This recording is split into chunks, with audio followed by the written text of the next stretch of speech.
നമസ്കാരം. ഞാൻ സുദർശനം കൊല്ലം. നാളെ നമ്മുടെ ഇലക്ഷന്റെ വോട്ടെണ്ണലാണ്. ഏതാനും ചില മണിക്കൂറുകൾ മാത്രമാണ് അവശേഷിക്കുന്നത്. അപ്പം ചില കാര്യങ്ങൾ സോഷ്യൽ മീഡിയയിൽ ചില പ്രധാനപ്പെട്ട കാര്യങ്ങൾ കണ്ട നമ്മുടെ ശ്രദ്ധയിൽ അത് പെട്ടതിൻ്റെ ഒരൊറ്റ കാരണം കൊണ്ടാണ് ഞാനിപ്പോൾ ഈ ഒരു വോയിസ് ഇടുന്നത്. സത്യത്തിൽ നമ്മൾ ചിന്തിക്കേണ്ടുന്ന ഒരു കാര്യമുണ്ട്. ഈ ഭൂമിയിലെ ഏതൊരു രാജ്യം ഉണ്ടെങ്കിലും മനുഷ്യരാശിക്ക് ഈ ഒരു കാര്യത്തിൽ ഇച്ചിരി സമാധാനക്കുറവാണ്. പരീക്ഷ കഴിഞ്ഞാൽ റിസൾട്ട് അറിയുന്ന ആ ഒരു പക്ഷെ അതിനേക്കാൾ വലിയൊരു ടെൻഷനും ഒരു ചിന്തയും പിരിമുറുക്കവും ഒക്കെയാണ്. പക്ഷെ ജനങ്ങൾ അറിയുന്നില്ല ഈ പിരിമുറുക്കം എത്രത്തോളം അവരുടെ രക്തത്തെ തിളപ്പിക്കുമെന്നും എത്രത്തോളം അവർക്ക് വിപത്തും വിനാശവും വിതയ്ക്കുന്നുണ്ടെന്നും അവരറിയുന്നില്ല. അത് സ്ഥാനാർത്ഥികൾക്കും ഉണ്ട്, വോട്ട് ചെയ്തവർക്കും ഉണ്ട്. അതിന്റെ ഭവിഷ്യത്തുകൾ വളരെ വലുതാണ്. ടെൻഷൻ വേണം, എല്ലാം നല്ലത് തന്നെ. പിന്നെ ഇതിനകത്ത് എടുത്തു പറയേണ്ടുന്ന ഒരു പ്രധാനപ്പെട്ട കാര്യം എന്ന് പറഞ്ഞു കഴിഞ്ഞാൽ എക്സിറ്റ് പോൾ. ഈ എക്സിറ്റ് പോൾ എന്ന് പറഞ്ഞ സംഭവം ഒരു സമാധാനപ്പെടുത്തൽ. അതായത് ആ സമാധാനപ്പെടുത്തൽ അവർക്കും അവരുടെ നിയന്ത്രണത്തിലും ഇല്ലാത്തൊരു കാര്യമാണ്. ഇത് ശീശരിൽ ഇരിക്കുന്ന ഒരു സത്യമായ കാര്യമാണ്.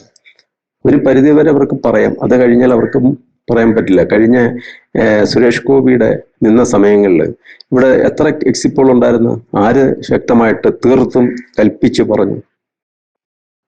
ഞാൻ ആണ് പറഞ്ഞിരുന്നത് ഇലക്ഷന് 4-5 മാസത്തിന് മുമ്പേ. ഇലക്ഷൻ എന്ന് പറഞ്ഞാൽ ഈ സുരേഷ് ഗോപി തൃശ്ശൂര് നിർത്തണമെന്ന് തീരുമാനിക്കുന്നതിനൊക്കെ മുമ്പേ ഞാനാ പറഞ്ഞത്, ഈ കുറി സുരേഷ് ഗോപിയെ തൃശ്ശൂരിൽ നിർത്തിയാൽ അദ്ദേഹം വൻ ഭൂരിപക്ഷത്തിൽ ജയിക്കുമെന്ന്. അന്ന് ഇവിടുത്തെ പ്രവചനം നടത്തുന്നവരും എക്സിറ്റ് പോളും ഒക്കെ അവിടെ പോയിരുന്നു. അന്നെല്ലാവർക്കും ശാന്തമായി ഇരിക്കാൻ കഴിയാമായിരുന്നല്ലോ. അപ്പം ഇതിനകത്ത് കുറെ കാര്യങ്ങൾ നമ്മൾ ഇതൊന്നും നടത്തുന്നുണ്ട്. കാരണം വെച്ച് കഴിഞ്ഞാൽ എക്സിറ്റ് പോൾ എന്ന് പറഞ്ഞ് ഈ സ്വാധീനമുള്ള രാഷ്ട്രീയക്കാരെ പുകഴ്ത്തിയും അല്ലെങ്കിൽ മറ്റുള്ളവരുടെ പേര് പോലും പറയാൻ മടിക്കുന്നത്. ഞാനൊന്ന് ചോദിച്ചോട്ടെ, ഈ രാജ്യത്ത് ഒരു മാറ്റം വരുന്നത് നമുക്ക് എല്ലാവർക്കും നല്ലതല്ലേ? ഇതിനകത്ത് ഞാൻ എടുത്ത് ചോദിക്കാനുണ്ടായ ഒരു കാര്യം വേറൊന്നുമല്ല. ഇടത് പാർട്ടിയും വലത് പാർട്ടിയും മാസ്റ്റർ പാർട്ടിയും കോൺഗ്രസ്സുകാരും അവർക്ക് മാത്രം സപ്പോർട്ട് ചെയ്താണ് ഇവിടെ പറയുന്നത്. ഒരു കുറ്റം എക്സിറ്റ് പോളും ഈ പറഞ്ഞ പോലെ കൂടുതലൊന്നും ചിന്തിക്കാതെ രാഷ്ട്രീയം മാത്രം രക്തത്തിൽ കയറ്റി നടക്കുന്ന കുറെ വ്യക്തികളും ഇവിടെ കോൺഗ്രസ് മാത്രമേ ജയിക്കൂ, അല്ലെ മാസ്റ്റർ പാർട്ടി മാത്രമേ ജയിക്കൂ. ഞാനൊന്ന് ചോദിക്കട്ടെ, ഇതിനകത്തൊരു വ്യക്തി പറയുന്ന കേട്ടായിരുന്നു, കുണ്ടറയില് ഒരു ബിഗ് ബോസിലെങ്ങാണ്ട് നിന്ന ഒരാൾ വന്ന് നിൽക്കുന്നു, എന്താ ഉണ്ടാക്കാനാണ്? ഇതൊക്കെ നമ്മൾ ചിന്തിക്കുന്ന തെറ്റാണ്. അദ്ദേഹം ഒരു ഡോക്ടറാണ്, അദ്ദേഹം അതിനുള്ള കഴിവുണ്ട്. അങ്ങനെ ഉണ്ടെങ്കിൽ ഞാനൊന്ന് നിങ്ങളോട് ചോദിക്കട്ടെ, ഇവിടെ മണിക്ക് എന്താ യോഗ്യതയുണ്ട്? എന്താ യോഗ്യതയുണ്ട്? ശിവൻകുട്ടിക്ക് എന്താ യോഗ്യതയുണ്ട്? ഇവിടെ അയ്യപ്പനെ കട്ട 2 പേര് ജയിലിൽ കിടക്കുന്നു. ഇനി അതിന് അതിന് മുന്നിൽ നിന്നവര് പോലും പുറത്തു നിന്ന് ഷൈൻ ചെയ്യുന്നു. ആരല്ല? അപ്പം ഒരാളെ നമ്മൾ വിമർശിക്കുമ്പോൾ ആലോചിച്ചും കണ്ടേ വിമർശിക്കാവൂ. കാര്യം നമ്മൾ അത്രത്തോളം ആയിട്ടുണ്ടോ? നമ്മൾ അതിന് പ്രാപ്തരാണോ? ആര് ജയിച്ചാലും നിങ്ങൾക്കെന്താ അല്ലെങ്കിൽ നമുക്കെന്താ? അവർക്ക് അവരുടെ കുടുംബത്തിനും കൊള്ളാം. പക്ഷെ ഒരാളെ വിമർശിക്കുമ്പോഴും അല്ലെങ്കിൽ ഒരാളെ കുറിച്ച് നമ്മൾ താഴ്ത്തി പറയുമ്പോഴും നമ്മളെ കുറിച്ച് തന്നെ നമ്മളെ കുടുംബത്തെ കുറിച്ച് വിലയിരുത്തണം. എന്തോ ആയിക്കൊള്ളട്ടെ, അങ്ങേരൊന്നുമില്ലെങ്കിൽ ഒരു ഡോക്ടറല്ലേ? ബിഗ് ബോസ് എന്ന് പറയുന്നത് നിസ്സാരമായ ഒരു ഷോ ആണോ? ലോകം മുഴുവനുമുള്ള മലയാളികൾ അല്ലാത്ത ഭാഷക്കാരും ഒക്കെ കണ്ട് വിലയിരുത്തിയ ഒരു വലിയ ഒരു പ്രോഗ്രാം, നല്ലൊരു പ്രോഗ്രാം. ടൈം പാസ് ഉണ്ട്, കുറച്ച് സമയം അങ്ങനെ മനുഷ്യന്റെ മറ്റ് ടെൻഷനും ചിന്തകളൊക്കെ മാറി നിൽക്കുന്നില്ലേ? അതിലും വേണം ഒരു കഴിവ്. അവര് ഫൈറ്റ് ചെയ്യില്ലേ? ശരിക്കും പറഞ്ഞൊരു വാർ പോലല്ലേ അതിനകത്ത് നടക്കുന്നത്, അല്ലേ? അവര് ഫൈറ്റ് ചെയ്ത് കഴിവുള്ളവൻ പിടിച്ചു നിൽക്കും. അതാണ് അതിന്റെ ശരി. മനുഷ്യന് എന്ന് പറഞ്ഞ പ്രചോദനങ്ങൾ വേണം. മനുഷ്യനെ എതിർത്ത് നിൽക്കാൻ ഒരു കഴിവും കപ്പാസിറ്റിയും വേണം. അയാളിൽ എന്താണ് ഒരു കുറവ് നിങ്ങൾ കണ്ടേ? നിങ്ങൾക്കറിയൂ. നിങ്ങൾ പറയുന്നുണ്ടല്ലേ ഈ കോൺഗ്രസ് വന്ന് അങ്ങനെ ചെയ്യും, മാർക്സ് പാർട്ടി ഇങ്ങനെ. നമ്മൾ ആരോ വരട്ടെ, പ്രശ്നമൊന്നുമില്ല. പക്ഷെ നിങ്ങളുടെ അടുത്ത് ഞാൻ ഒന്ന് പറയാം. ഞാനും ഡോക്ടർ നമ്മുടെ ഒരു സുഹൃത്താണെന്ന് കരുതി ഞാൻ അദ്ദേഹത്തെ ഉയർത്തിയും പൊഴുത്തിയും പറയാണെന്ന് കരുതണ്ട. ഞാൻ വ്യക്തിപരമായിട്ടുള്ള കാര്യമാണ് പറയുന്നത്. എനിക്കതാ ഇഷ്ടം, ഞാൻ അങ്ങനെ തന്നെ പറയാം. അതിന് ആരാണെങ്കിലും പറയും. ആ ഒരു ഡോക്ടർ ഈ കുണ്ട്രയിൽ വന്ന് ജയിച്ചു കഴിഞ്ഞാൽ നിങ്ങൾ ഈ കുറ്റം പറഞ്ഞവർക്കും അതിന്റെ ഗുണം കിട്ടത്തില്ലേ? നിങ്ങൾ കുറെ പേര് പറഞ്ഞല്ലേ, നിങ്ങളുടെയൊക്കെ ഇത്രയൊക്കെ പ്രായമില്ലേ നിങ്ങൾക്കൊക്കെ? നിങ്ങളുടെയൊക്കെ ഈ പ്രായത്തിൽ ഒരു മാറ്റം ഇവിടെ കാണണമെന്നൊരു ആഗ്രഹം നിങ്ങൾക്കില്ലേ? അവരെങ്ങനെ ഇരിക്കുന്നെന്ന് അറിയാൻ ഒരു ശ്രമം, ഒരു അവസരം നിങ്ങൾക്ക് കൊടുത്തൂടെ? എങ്കിൽ ഞാൻ നിങ്ങളുടെ അടുത്ത് ഇനി പറയാണ്, നിങ്ങളെയൊക്കെ ഈ പറച്ചിലിനൊക്കെ 1000 മടങ്ങ് ഇതിലാണ് അവര് ഉയർന്നു വരാൻ പോകുന്നത്. നിങ്ങൾ കണ്ടോ? അല്ലെങ്കിൽ ഇതൊന്നും ശരിയുള്ളൊരു ഇടപാടല്ല. ഇവിടെ എൻ്റെ ഒരു കാര്യം പറയാം. ഒരു 99% ഹിന്ദുക്കളും മുസ്ലിങ്ങളും ക്രിസ്ത്യാനികളും ശരിക്ക് പറഞ്ഞാല് ആ BJP-ക്കാരുടെ അടുത്ത് വളരെ ഒരു മാറ്റം ആഗ്രഹിക്കുന്നുണ്ട്. അവരത് പ്രവർത്തിയിൽ ചെയ്യുകയും ചെയ്യും. 1% ഇങ്ങനെ അവിടെ ഇവിടെ കിടന്ന് കുരയ്ക്കുന്നത്, അത് തെറ്റാണ്. കാരണം ഈ ഡോക്ടർ റോബിൻ ജയിച്ചു കഴിഞ്ഞാൽ അദ്ദേഹം പറഞ്ഞല്ലോ, 90 ദിവസത്തിനുള്ളിൽ നരേന്ദ്രമോദി ഇന്ത്യ ഭരിക്കുന്ന, ലോകം ബഹുമാനിക്കുന്ന ആ വലിയ മനുഷ്യനെ ഈ കുണ്ട്രയിൽ കൊണ്ടുവരും, കുണ്ട്രയ്ക്ക് ഒരു വലിയ മാറ്റം ഉണ്ടാക്കിത്തരും. അയാൾ പറഞ്ഞിട്ടുണ്ടെങ്കിൽ അത് ചെയ്തിരിക്കും. അയാൾ അതാണ്. എനിക്ക് വളരെ അടുത്തറിയാവുന്ന ഒരാളാണ്. ഞാൻ പറയുന്നു, അദ്ദേഹം ഈ കേരള രാഷ്ട്രീയത്തിന്റെ ഒഴിച്ചുകൂടാൻ പറ്റാത്തൊരു വലിയൊരു നേതാവായി അയാൾ മാറും. എഴുതി വെച്ചു. അയാൾ മാറുമെന്ന് മാത്രമല്ല, അയാൾ കേരളത്തിന്റെ ഒരു നല്ലൊരു മന്ത്രിയാവും. കഴിവുറ്റൊരു മന്ത്രിയായി മാറും. കേന്ദ്രത്തിലും അയാൾ അങ്ങനെയുള്ളൊരു സ്ഥാനങ്ങൾ വഹിക്കും. ഞാനൊരു വീഡിയോ ചെയ്തിട്ടുണ്ടോ വർഷങ്ങൾക്ക് മുമ്പ്. ഇതെല്ലാം കഴിയുമ്പോൾ ഞാൻ നിങ്ങൾക്കത് ഇട്ടുതരാം. അതെല്ലാം എൻ്റെ കയ്യിൽ ഭദ്രമായിട്ടിരിപ്പുണ്ട്. ഒരാളെ നമ്മൾ വിമർശിക്കുമ്പം അയാളുടെ കഴിവിനെയും അയാളെ എത്ര വർഷം അയാളെ ഉറക്കമൊഴിഞ്ഞ് രോഗികളെ ചികിത്സിച്ചുണ്ടെന്ന് നിങ്ങൾക്കറിയൂ? എത്ര വർഷം ആ ജോലി ചെയ്ത അവസാനം അയാൾക്ക് വളരെ വിഷമം ഉണ്ടായിട്ട് പോലെ അയാളെ സ്നേഹത്തോടു കൂടി ചെയ്ത് അയാളെ ഓരോ വ്യക്തികളും അടുപ്പിച്ച് നിർത്തണം. നല്ലപോലെ മാറോട് ചേർത്ത് നിർത്തണം. നെഞ്ചിനോട് ചേർത്ത് മനസ്സുള്ളവനാണ് ആ ഒരു മനുഷ്യനെ. ഇങ്ങനെ ആവശ്യമില്ലാതെ ബിഗ് ബോസ് ഏതൊരു നിസ്സാരമായ ഭാവത്തിൽ അയാളൊരു വിലയില്ലാത്ത പോലെ, അതൊക്കെ തെറ്റല്ലേ അങ്ങനെയൊക്കെ സംസാരിക്കുന്നത്? ഞാൻ ഓരോ നേതാക്കന്മാരുടെ അടുത്ത് പറയാണ്, നിങ്ങളൊക്കെ ഈ ഓരോ രാഷ്ട്രീയക്കാരുടെ അടുത്ത് പറയണം. അതായത് മാർക്സിസ്റ്റ് പാർട്ടി എടുത്താലും കോൺഗ്രസ്സുകാരുടെ എടുത്താലും BJP-ക്കാരുടെ അടുത്തും പറയാണ്. ഈ ഡോക്ടറെ ഇപ്പം നമ്മളിപ്പോഴേ ആവശ്യമില്ലാതെ ഒരാളെ നമ്മൾ ഒന്നുമില്ലാതെ ചുമ്മാ കയറി അങ്ങ് പറയാൻ തെറ്റാണ്. കാരണം ഈ മാർക്സിസ്റ്റ് പാർട്ടി കോൺഗ്രസ്സുകാരുടെ അടുത്താലും BJP-ക്കാരുടെ പറയുന്നത്, നിങ്ങളുടെ അനുയായികളെ, നിങ്ങളുടെ ഒപ്പം നിൽക്കുന്ന വ്യക്തികളെ, അവരാണ് നിങ്ങളുടെ ഈ പാർട്ടിയുടെ ഒക്കെ പേരും പെരുമയും കളയുന്നത് നിങ്ങൾ മനസ്സിലാക്കണം. മനസ്സിലായില്ലേ? ആവശ്യമില്ലാതെ ഓരോ പ്രശ്നങ്ങൾ, ഈ പാർട്ടി ബലം കാണിക്കുന്നത് ഏറ്റവും വലിയ പരാജയമാണെന്ന് ഈ 3 പാർട്ടിക്കാരും കൂടെ ഇനിയെങ്കിലും മനസ്സിലാക്കുക. പാർട്ടി ബലം കാണിക്കുന്ന മറ്റുള്ളവന്റെ തോളെ കയറിയല്ല. അതറിയാം ശിവൻകുട്ടി അയാൾ കാണിച്ച കോലത്തങ്ങൾ എന്താണ്? മന്ത്രി ആസ്ഥാനത്ത് എന്തോ നടക്കുന്ന അവിടെ സ്പീക്കറുടെ ചേംബറിൽ കയറി അയാൾ തട്ടുകൊടുത്ത് എന്തൊക്കെ വേലകളാണ് ചെയ്ത്, എന്തൊക്കെ തെറ്റല്ലേ കാണിച്ചത്? ഇവിടെ അതൊക്കെ ഈ കൊച്ചു കുട്ടികൾ കണ്ട് പഠിക്കുകയല്ലേ? ആവശ്യമില്ലാത്ത കാര്യങ്ങൾക്കൊന്നും നിൽക്കാതിരിക്കുക. നിങ്ങൾ ആര് ജയിച്ചു വന്നാലും ഇവിടെ ഒരു വിഷയമല്ല. പക്ഷെ നിങ്ങൾ വിചാരിക്കുന്ന, കോൺഗ്രസ്സുകാർ വിചാരിക്കുന്നത്, ഇന്ന ആൾക്കാരാണ് ഞങ്ങളെ ജയിപ്പിച്ചത്, അവർ ഇന്ന വിഭാഗത്തിൽപ്പെട്ടവരാണെന്ന്. അതൊക്കെ നിങ്ങളുടെ ധാരണ, വെറും ധാരണ. മാർക്സിസ്റ്റ് പാർട്ടിക്കാരും ചിന്തിക്കുന്നുണ്ട്. അതൊക്കെ വെറും ഒരു ധാരണ. അത് മനസ്സിലാക്കണം. കേന്ദ്രം നരേന്ദ്രമോദി ഭരിക്കുന്നു. അദ്ദേഹത്തിന്റെ വാക്കൊന്നേ ഉള്ളൂ, എല്ലാം നമ്മുടെ ആൾക്കാർ, അതെല്ലാം നമ്മൾ ഒരുമിച്ചാണ്, നമ്മൾ സഹോദരങ്ങളാണെന്ന്. ഇന്ന് BJP ഭരിക്കുന്ന സ്റ്റേറ്റുകളിൽ എന്തോ അവിടെ ഹിന്ദുക്കൾ മാത്രം വോട്ട് ചെയ്തിട്ടാണ് അവര് ജയിച്ചു വന്നത്. ക്രിസ്ത്യാനികളും മുസ്ലിം ഒക്കെ ചെയ്തിട്ടാ. ഞാൻ ഒന്ന് തീർത്ത് പറയാം, ഇവിടെ ഈ നിലയിൽ നിങ്ങൾ പോയാൽ നിങ്ങൾക്ക് രാഷ്ട്രീയം കളിച്ച് നിങ്ങൾക്ക് നിൽക്കാം. പക്ഷെ അതിനിടയിൽ കിടന്ന് ഞെങ്ങിഞ്ഞിരിക്കുന്ന കുറെ സാധുക്കളും പാവങ്ങളും ഉണ്ട്. അത് മറക്കരുതും. നിങ്ങൾ നേതാക്കന്മാര്, നിങ്ങൾ വിജയിച്ചോ, നിങ്ങൾക്കൊക്കെ സ്ഥാനമാനങ്ങൾ മതി. നിങ്ങൾ ഈ വോട്ട് ചെയ്യുന്നവർ ഒന്ന് ചിന്തിക്കണം, നിങ്ങൾക്കൊരു പ്രയാസം വിഷമങ്ങളും വരുമ്പോൾ ഇവരാരും കാണില്ല എന്നുള്ളൊരു ഓർമ്മ വേണം. നിങ്ങളാരും കരുതുന്ന പോലല്ല കാര്യങ്ങള്. നിങ്ങൾക്ക് കണ്ണുമടച്ച് ചെന്ന് കയറാൻ പറ്റുന്ന ഒരു ഇടമാണ്. നിങ്ങൾ വിചാരിക്കുന്ന കണക്കല്ല. നിങ്ങൾ ഈ റോബിനെ ഞാൻ വെള്ളപൂശിയും വലിയതെന്ന് പറയല്ല. അയാളുമായിട്ട് അടുത്ത ഇടപഴകിയതിന്റെ ഒരു പറയാണ്, അയാൾക്ക് മനസ്സുള്ളൊരു മനുഷ്യനാണ്. അതറിയോ? അയാള് 90 ദിവസം നരേന്ദ്രമോദി ഇവിടെ കൊണ്ടുവരുമെന്ന് പറഞ്ഞിട്ടുണ്ടെങ്കിൽ അയാൾ കൊണ്ടുവന്നിരിക്കും. അയാളുടെ ജീവനുണ്ടെങ്കിൽ കൊണ്ടുവന്നു കഴിഞ്ഞാൽ അതിന്റെ മാറ്റങ്ങൾ എന്താണെന്ന് നിങ്ങൾ കുണ്ട്രക്കാർ പുണ്യവും ചെയ്തൊരു ഭാഗ്യമുള്ളവരാണെങ്കിൽ തീർച്ചയായിട്ടും കണ്ടോ. നിങ്ങൾ പറയുന്നല്ലേ, അപ്പൊ അങ്ങനെ വന്നാലും അയാളെ ഈ വെറുപ്പോടുകൂടി പറഞ്ഞ ആൾക്കാർക്കും കിട്ടുമല്ലോ എന്റെ നേട്ടം, അവരുടെ കുടുംബത്തിനും ഈ നേട്ടങ്ങൾ കിട്ടുമല്ലോ അവിടെ ഉണ്ടാവുന്ന പുരോഗമനത്തിന്. അത് വേണ്ടാന്ന് പറയും? ഒരിക്കലും പറയത്തില്ല വേണ്ടെന്ന്. ആവശ്യത്തിന് നമ്മൾ ഒരു കാര്യം മനസ്സിലായി, ആവശ്യത്തിന് രാഷ്ട്രീയം ഹൃദയത്തിൽ ചേർക്കണം, രക്തത്തിൽ കലർത്തണം. നമുക്ക് നമ്മളെ ഉള്ളൂ. നമ്മുടെ വ്യക്തിബന്ധങ്ങള്, നമ്മുടെ കുടുംബ ബന്ധങ്ങൾ, ഇതൊക്കെ നമ്മൾ കൂടെ ഒന്ന് മനസ്സിലാക്കണം. രാഷ്ട്രീയം പറയാം, രാഷ്ട്രീയം നല്ലത് തന്നെയാണ്, ഇല്ലെന്ന് പറയുന്നില്ല. പക്ഷെ നമ്മൾ ഒരാളെ വിമർശിക്കുമ്പോൾ, അല്ല ഒരാളെ കുറിച്ച് നമ്മൾ പറയുമ്പോൾ, അത് നമ്മൾ ആരാണ്, നമ്മുടെ കുടുംബം ഏതാണ് എന്നൂടെ ചിന്തിക്കണം. നമ്മളുടെ വ്യക്തിബന്ധം എന്താണ്, നമ്മുടെ വ്യക്തിത്വം എന്താണോ നമ്മൾ ചിന്തിക്കണം. ഞാൻ ഒന്ന് പറയുന്നു, നാളത്തെ ഇവിടെ വോട്ടെണ്ണൽ കഴിയുമ്പോൾ ഈ അണ്ണന്മാർക്കെല്ലാം ബോധ്യപ്പെടും എന്താണ് സത്യം എന്നുള്ളത്. ഇത്ര മനസ്സിലായ? നിങ്ങൾ എന്തിനാ ഈ ബി ജെ പിക്കാർ ഇത്രയും വെറുക്കേണ്ട കാര്യം എന്താണ്? ബി ജെ പിക്കാരെന്താ നിങ്ങളെയൊക്കെ പിടിച്ച് തിന്നാൻ വരുന്നു? ഇന്ന് ഞാൻ പറയാണ്, ബി ജെ പിക്കാരുണ്ടല്ലോ, അവരെ മാറ്റി നിർത്തി ഇവിടെ ഒരു നടക്കാൻ പോകുന്നില്ല. അവർ നേടാൻ പോകുന്ന നേട്ടം എന്താണ് നിങ്ങൾ കണ്ടോണം. അതാ സത്യമായ കാര്യവും. ഈ കേരളമേ അന്തസ്സായിട്ട് ഭരിക്കും, വർഷങ്ങളോളം ഭരിക്കും ബി ജെ പി. കണ്ടോ? അതിന് എല്ലാം നല്ല മനസ്സുള്ള, ശുദ്ധമായ മനസ്സുള്ള ഹിന്ദുക്കളും മുസ്ലിമും ക്രിസ്ത്യാനികളും എല്ലാം ഒപ്പം ഉണ്ടാവും അവരുടെ കൂടെ. അതറിയോ? അത് മനസ്സിലാക്കണം. അതുകൊണ്ട് ഒരാളെ നമ്മൾ ഒരു അനാവശ്യം എടുക്കുകയും ചെയ്യുമ്പോൾ ആലോചിച്ചും കണ്ടും എടുക്കുകയും വേണം. ഇനി എനിക്ക് കുറച്ച് കാര്യങ്ങൾ ഇവിടുത്തെ നിയമപാലകരോടും കോടതിയോടും ഒക്കെ ഇച്ചിരി കാര്യങ്ങളൊക്കെ പറയാനുണ്ട്. അതൊക്കെ ഞാനൊരു വേളയിൽ ഞാൻ അതിനെക്കുറിച്ചെല്ലാം സംസാരിക്കുന്നതാണ്. കാരണം വെച്ചാൽ അതൊക്കെ മാനസികമായിട്ടൊക്കെ മനസ്സിനൊക്കെ ഒരുപാട് വേദനപ്പെടുത്തി ചില കാര്യങ്ങൾ അവരും ഒക്കെ അതിന്റെ സത്യങ്ങളും കാര്യങ്ങളും അറിയേണ്ടതായിട്ടുണ്ട്.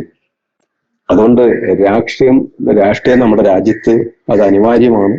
ജനാധിപത്യ രാജ്യത്ത് അതിന് ആവശ്യമാണ്. പക്ഷെ അത് അമിതമായി ആരും കയറി മുതലെടുപ്പ് നടത്തി മുന്നോട്ട് ശ്രമിക്കരുത്. ആരും ഒരു അച്ഛനും അമ്മയും ജന്മം കൊടുത്ത കുഞ്ഞിനെ ചോദ്യം ചെയ്യാനോ അവനെ രൂക്ഷമായി നോക്കാനോ അവന്റെ ശരീരത്തിൽ നിന്ന് തൊടാനോ ഉള്ള ഒരു അധികാരം ഈ ഭൂമിയിൽ ഈശ്വരൻ എല്ലാവർക്കും ഇല്ല. കാരണം വെച്ച് കഴിഞ്ഞാൽ അവനെ കഷ്ടപ്പെട്ട് പോറ്റി വളർത്തി അവന്റെ ജന്മം കൊടുത്ത അച്ഛനും അമ്മയുമാണ്, അല്ല കുടുംബമാണ്. അറിയോ? രാഷ്ട്രീയത്തിന്റെ പേര് പറഞ്ഞ് എന്തൊക്കെ കാര്യങ്ങൾ ഇവിടെ നടന്നു കഴിഞ്ഞിരുന്നു. തലപ്പത്തിരിക്കുന്നവരത് കണ്ട് ചിരിക്കും. അവർക്ക് നിലനിൽപ്പ് വേണം. പണ്ട് ചെടിച്ചട്ടി എടുത്ത് ഒരു പാവപ്പെട്ടവന്റെ ബസ് കരിങ്കൊടി കാണിച്ചതിനും ഫ്രണ്ടില് പിണറായി ഇരുന്ന് ചിരിച്ചത് കണ്ടില്ലേ നിങ്ങളല്ലേ? അയാളെ രക്ഷിക്കുകയാണെന്ന്. എന്നിട്ട് അദ്ദേഹം പറഞ്ഞ് അയാള് ചെടിച്ചട്ടി എടുത്ത് അടിക്കുന്നു, ഹെൽമെറ്റ് കൊണ്ട് അടിക്കുന്നു. അയാളെ ഇവിടെ അദ്ദേഹം കരിങ്കൊടി കാണിച്ചിട്ടില്ലേ? അയാളുടെ രാഷ്ട്രീയ ജീവിതത്തില് അദ്ദേഹം ഒരു തെറ്റും ചെയ്തിട്ടില്ലേ അദ്ദേഹത്തിന്റെ രാഷ്ട്രീയ ജീവിതത്തില്? പിന്നെ കിടന്ന് ഓരോരുത്തർ കിടന്ന് അത് ഇതും പറയുന്നത്. ഇവിടെ എന്തൊക്കെ ഈ ജനങ്ങൾ ഇതൊന്നും കണ്ട് പഠിക്കത്തില്ലെന്നുള്ളത് സത്യം തന്നെയാണ്. നമ്മളെ ഒരു രാഷ്ട്രീയത്തിനെ നമ്മൾ കുറ്റം പറയില്ല. പക്ഷെ അവരുടെ പ്രവൃത്തി ശരിയാണെങ്കിൽ നമ്മളെ അവർ സപ്പോർട്ട് ചെയ്യും. അറിയോ? ഈ മാർക്സിസ്റ്റ് പാർട്ടിയുടെ അവരുടെ അണികളും ഒക്കെ നല്ല രീതിയിൽ പൊതുജനങ്ങളുമായിട്ട് സഹകരിച്ച് ആരുടെ മക്കട്ട് കയറി ചെല്ലാതെ മാന്യമായി മുന്നോട്ട് പോയെങ്കിൽ അവര് തന്നെ ഇവിടെ ഭരിച്ചുകൊണ്ട് പോയേനെ. പണ്ടത്തെ കമ്മ്യൂണിസം ആണോ ഇപ്പോഴത്തേക്ക്?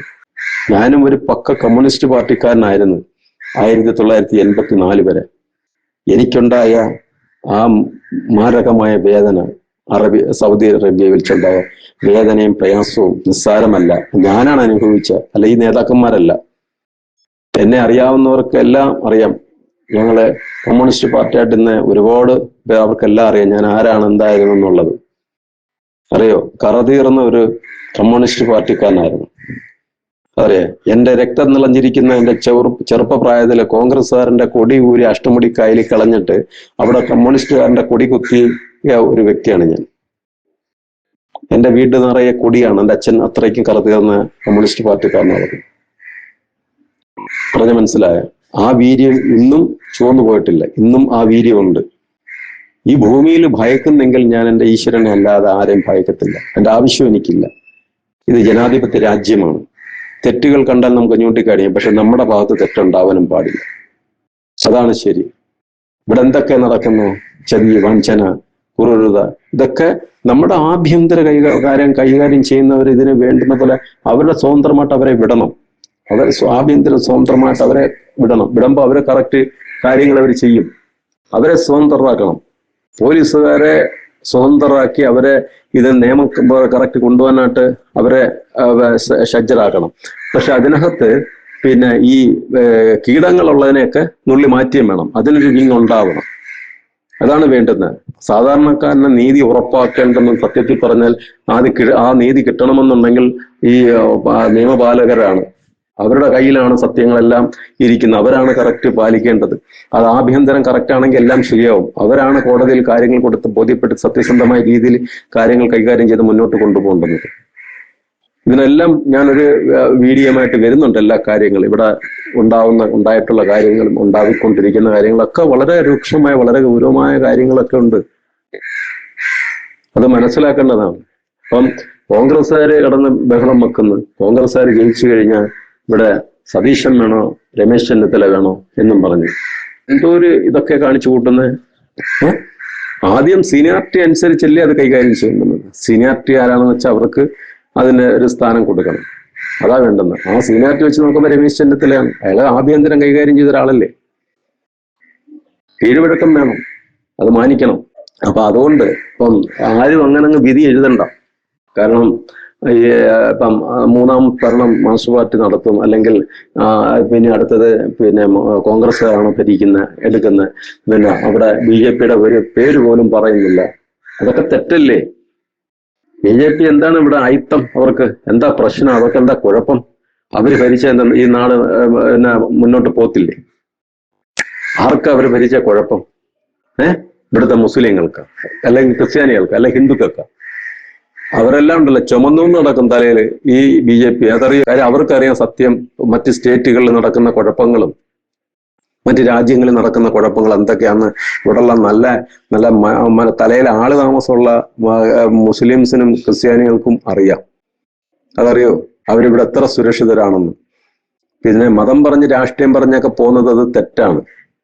അങ്ങനെ ഭിന്നിപ്പിക്കരുത്, മറ്റുള്ളവരെ കൂടി ഇതാക്കരുത് സ്വന്തം നിലനിൽപ്പിന് വേണ്ടി. ഇവിടെ വേണ്ടെന്ന് പറഞ്ഞ ഐക്യതയും സമാധാനവും സന്തോഷമാണ്, ഒത്തൊരുമയാണ് വേണ്ടുന്നത്. ഹിന്ദു ആണെങ്കിലും ക്രിസ്ത്യാനി ആണെങ്കിലും മുസ്ലിം ആണെങ്കിലും സഹോദരത്വം നിലനിർത്തി പണ്ടത്തെ ആ ഒരു ശൈലിയാണ് ഇവിടെ വേണ്ടുന്നത്. പണ്ട് ഇവിടെ ഞങ്ങൾക്ക് ഒരിക്കൽ പോലും, ഞാൻ എൻ്റെ 1984 ഗൾഫിൽ ചെന്നപ്പോഴാണ് ഇവിടെ ലോകത്ത് ഇങ്ങനെയൊക്കെ ഉണ്ടെന്നറിയുന്നത്. എൻ്റെ നാട്ടിൽ ഞാനത് കണ്ടിട്ടില്ല. ഞങ്ങളെല്ലാം സൗഹാർദ്ദമായിട്ട് ഞങ്ങൾക്ക് ഒരുപാട് സുഹൃത്തുക്കളുണ്ട്. അതറിയാം, എൻ്റെ വീട്ടിൻ്റെ അടുത്തൊക്കെ ഉണ്ട്. അവരൊക്കെ എന്തിനു ഞങ്ങൾ ഒരു സഹോദരങ്ങളെ പോലെ ഞങ്ങൾ കഴിഞ്ഞിട്ടുണ്ട്. ഇപ്പോഴാണ് ഇങ്ങനെയൊക്കെ കാണുന്നത്. അതിലെനിക്ക് ഭയങ്കരമായ വേദനയും പ്രയാസമുണ്ട്. ഇപ്പം എന്ന് പറഞ്ഞാൽ മുഖത്തോട് മുഖം നോക്കി എന്തോ ഒരു വിഷമം പോലെ, എന്തോ ഒരു പോലെ, കയ്യിൽ കുറെ ചരട് കണ്ടാലോ നെറ്റിയിലൊരു ചുമന്ന കുറി കണ്ടാലോ ഒക്കെ വലിയ എന്തൊരു അവജ്ഞ പോലെ. അറിയോ, ഇപ്പൊ ഒരു വിവാഹത്തിന്റെ കടയിൽ ചെന്ന ഇപ്പം ചിന്തൂരം പൊട്ട് അതൊക്കെ ഇല്ല എന്ന് ചോദിച്ചാൽ അതില്ല, ഇപ്പൊ ഇല്ല, തീർന്നു. എന്താ കാര്യം അതൊക്കെ? പണ്ട് വീടുകളിൽ കൊണ്ടുവരുമായിരുന്നു ഓത്തങ്ങള്. ഉത്സവം എടുക്കുമ്പോഴും അവർക്കറിയാം ഈ ദേശത്ത് ഏതൊക്കെ നാട്ടിലെ ഉത്സവം ഉണ്ടെന്നും. അല്ലെ ഓണം വരുമ്പോഴത്തേക്ക് അവരെല്ലാം കൊണ്ടുവന്ന് പിന്നെ ഒരിതുണ്ട് കണ്ണാടി നിരത്തൽ പരിപാടി. അറിയോ, കണ്ണാടിയൊക്കെ കൊണ്ട് നിരത്തിയിട്ട് അറിയോ, എന്നിട്ട് കുറെ എല്ലാം വാരി ഇറക്കും. അവിടെ എല്ലാം ഉണ്ട്. ഇന്ന് ഒരുമാതിരിപ്പെട്ട കടയിൽ ചെന്ന ഒട്ടും ചാന്തും ഇല്ല. അറിയോ, ഇതൊക്കെയാണ് ഇവിടുത്തെ ഇപ്പം നടക്കുന്ന കാര്യങ്ങൾ. അപ്പൊ അതുകൊണ്ട് അവിടെ നല്ല രീതിയിൽ സൗഹാർദ്ദമായിട്ട് സന്തോഷമായിട്ടും എല്ലാവരും ഐക്യതയോടുകൂടി പോകാൻ ശ്രമിക്കുക. മനസ്സിനകത്ത് മതവും വിദ്വേഷവും വർഗീയതയും ഒന്നും കുത്തി നിറച്ച് നമ്മുടെ ജീവിതം ഓമിച്ചു കളയാതെ നമ്മുടെ കുഞ്ഞുങ്ങൾ നല്ലൊരു വഴി നല്ല പാതയിലോട്ട് വളർന്നു വരട്ടെന്ന് നമ്മൾ ആഗ്രഹിക്കണം. നിങ്ങളൊന്നും മനസ്സിലാക്കണം, രാഷ്ട്രീയക്കാര് അവരുടേതായ വഴികൾ അവർ തേടി അവർ പോവും. അവർക്ക് കിട്ടേണ്ടത് സമയങ്ങളിൽ അവർക്കെല്ലാം കിട്ടും. നമുക്കെങ്ങും ആരുണ്ട് നമുക്ക് തരാൻ? നമുക്ക് ആരുമില്ല തരാൻ. അത് ചിന്തിക്കണം. പറയാൻ മനസ്സിലായ? അപ്പം ഞാൻ ഒന്ന് പറയുന്നു, ഇവിടെ ഡോക്ടർ റോബിൻ ഒരു MLA ആയെന്ന് വെച്ച് ഇവിടെ ഒന്നും പിന്നെ ആർക്കും ഒരു ദോഷവും വരാൻ പോകുന്നില്ല. അറിയാം, നേട്ടമല്ലാതെ വമ്പൻ നേട്ടമാണ് അയാൾ ഉണ്ടാവാൻ പോകുന്നത്. കുണ്ട്ര കേരളത്തിന്റെ ഒരു പ്രത്യേക ഒരു ഇതായി മാറും. അത് സത്യമായ കാര്യമാണ്. അറിയോ, വിവരവും വിവേകവും ഇതുള്ളവരെല്ലാം അയാൾക്ക് വോട്ട് ചെയ്തിട്ടുണ്ടാവും. അത് ഉറപ്പാ. അവിടെ ആ നാട് നന്നാവണം, ആ നാട്ടിലൊരു പുരോഗമനം വേണം എന്ന് ചിന്തിച്ചിട്ടുള്ളത് ചെയ്തിരിക്കും, ഉറപ്പാ. ഇതിൽ നിന്നറിയാം ആ നാട്ടിനെ എത്രത്തോളം ആൾക്കാർ സ്നേഹിക്കുന്നുണ്ടോ ഇല്ലെന്നുള്ളത്. ആ കുണ്ട്ര നിയമമണ്ഡലത്തിൽ, ആ കുണ്ട്ര മണ്ഡലം ജനങ്ങൾക്ക് ആ ജനങ്ങളെ ഇതുകൊണ്ട് മനസ്സിലാക്കാം.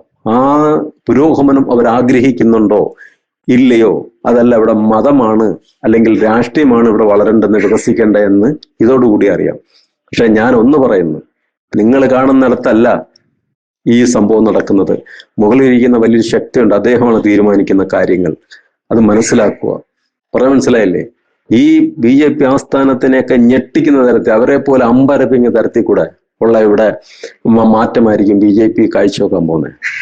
നിങ്ങളൊക്കെ ഓരോ കണക്കുകൾ പറയുന്നു, അത്രയും കണക്ക് ഇത്രയും കണക്ക്, ഇതൊന്നും ആയിരിക്കത്തില്ല കണക്ക് കേട്ടോ. അതാദ്യം മനസ്സിലാക്കുക. അധികം വൈകാതെ തന്നെ മുനിസിപ്പാലിറ്റി, കോർപ്പറേഷൻ, പഞ്ചായത്തുകൾ BJP പിടിച്ചടക്കും.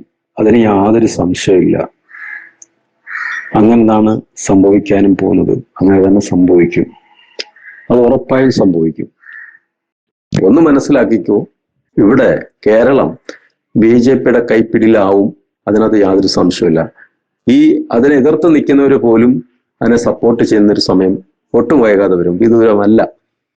കാരണം അവരെ അത്ര അങ്ങ് നിസ്സാരമായി തള്ളിക്കളയരുത്. കേന്ദ്രം BJP ഭരിക്കുമ്പം കേരളത്തിൽ അങ്ങനെ ഒരു മാറ്റം വന്നാൽ നമ്മുടെ നാട് നന്നാവും. അത് നമ്മളെല്ലാവരും നാം എല്ലാ മതക്കാർക്കും പാർട്ടിക്കാർക്കും ഒക്കെ അതിൻ്റെ ഒരു ഗുണം ഉണ്ടാവും. അതാണ് നമ്മൾ ചിന്തിക്കേണ്ടത്.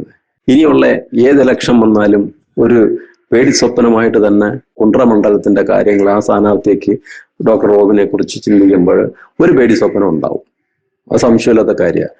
അങ്ങനെ ആരെ എഴുതി തള്ളരുത്. കാര്യം ഈശ്വരൻ വലിയവനാണെന്ന കാര്യം ചിന്ത വേണം. അത് മറക്കരുത്.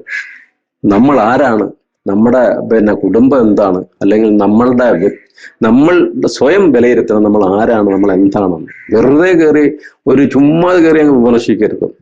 ആ വിമർശനം നല്ലതാണ്. ഞാൻ ഒരു സിനിമ കണ്ടു, തെലുങ്ക് സിനിമയാണെന്ന് തോന്നുന്നു. നല്ല സിനിമ.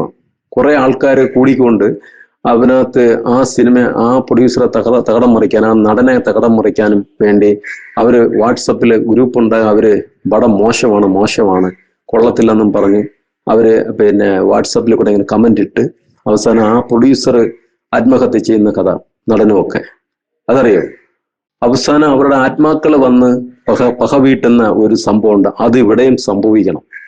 അതാണ് വേണ്ടത്. അനാവശ്യമായിട്ട് ഇങ്ങനെ കമന്റ് ഇട്ട് മറ്റുള്ളവരെ വേദനിപ്പിക്കുക, അല്ല പ്രയാസപ്പെടുകയും ചെയ്യുന്ന നീച ദുഷ്ടശക്തികൾക്ക് ഉള്ളൊരു മറുപടിയായിരുന്നു ആ സിനിമ. ഞാൻ എത്ര ഇഷ്ടപ്പെട്ട സിനിമ. ഞാൻ അങ്ങനെ സിനിമയായിരുന്നു കാണുന്നതല്ല. പക്ഷെ അന്ന് യാദൃച്ഛ്യമായിട്ട് ന്യൂസ് കണ്ടുകൊണ്ടിരുന്ന ഒരു പരസ്യം വന്നപ്പം ഒന്ന് ചാനൽ മാറ്റി നോക്കിയപ്പോഴാണ് ഈ സിനിമ ശ്രദ്ധപ്പെട്ടത്.